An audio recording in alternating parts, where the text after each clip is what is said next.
So today, I want to tell you all about the story of Heart of Darkness. It's a novel by Joseph Conrad that was first published in 1899 by Blackwood's Edinburgh magazine.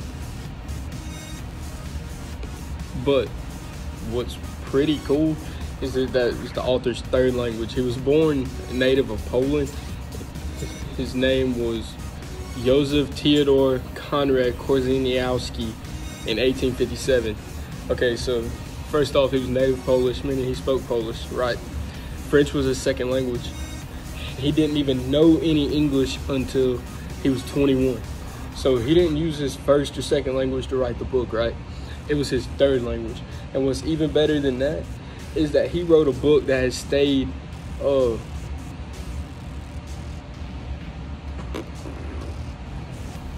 prominent for almost a century now. But there's three of the most important aspects of A Heart of Darkness. He intentionally made it hard to read. He wanted the language of his novel to make the reader feel like they were fighting through the jungle, just as Marlow fought through the jungle in search of Kurtz.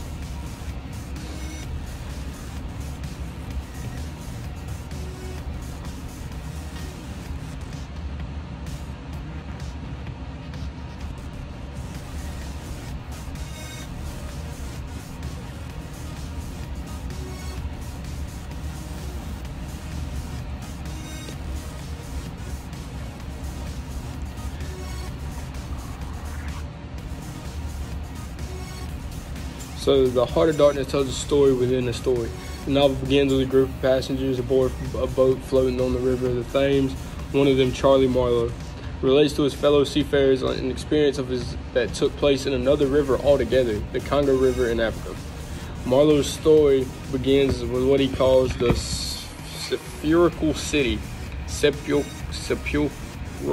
city, somewhere in Europe. There, the company, an unnamed organization running a colonial enterprise in the Belgian Congo, appoints him captain of a river steamer. He sets out for Africa, optimistic of what he will find, right? But his expectations quickly turn bad, like they're soured. From the moment he arrives, he's exposed to the evil of imperialism. Witnessing the violence it inflicts upon the African people it exploits, as he proceeds, he begins to hear the tale of a man named Kurtz, a colonial agent who is supposedly unmatched in his ability to procure ivory from the continent's interior. According to rumor, he has fallen ill and perhaps mad as well, thereby jeopardizing the company's entire venture in the Congo. So after many obstacles and long trip, Marlow's steamer finally makes it to Kurtz, right? And they figure out he's taking control of a tribe of natives who he now employs to conduct raids on the surrounding regions. The man is clearly ill physically and psychologically, my bad. Marlow has to threaten him to go along with him. So intent is Kurtz on executing his immense plans. As the steamer turns back the way it came, Marlow's crew fires upon the group of indigenous people previously under Kurtz's sway, which includes a queen figure described by Conrad with much eroticism and exoticism. Kurtz dies on the journey back up the river, but not before revealing to Marlow the terrifying glimpse of human evil he'd been exposed to. The horror, were his last words before he was dying. So, Marlow almost dies as well, but he makes it back to the sepulchral city to recuperate. He is disdainful of the petty tribulations of Western civilization that seem to occupy everybody around him.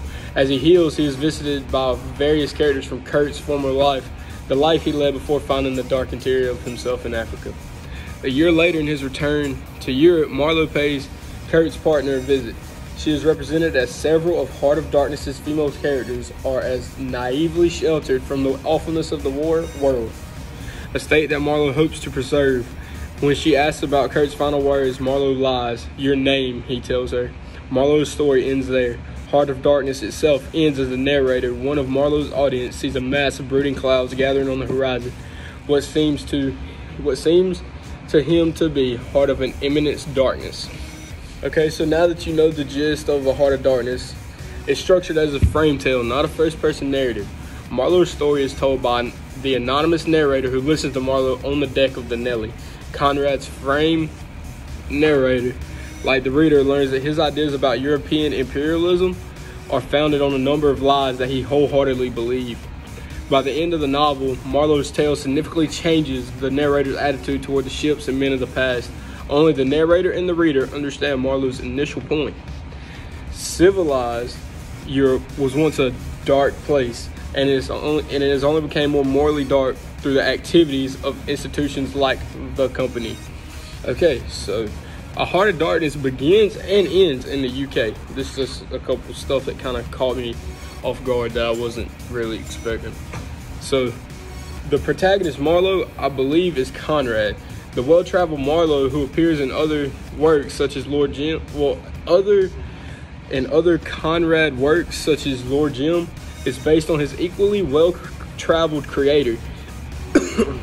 In 1890, 32-year-old Conrad sailed the Congo River while serving as second in command on a Belgian trading company steamboat. As a career seaman, Conrad explored not only the African continent, but also ventured to places ranging from Australia to India to South Africa. So, Marlow is Conrad in a way.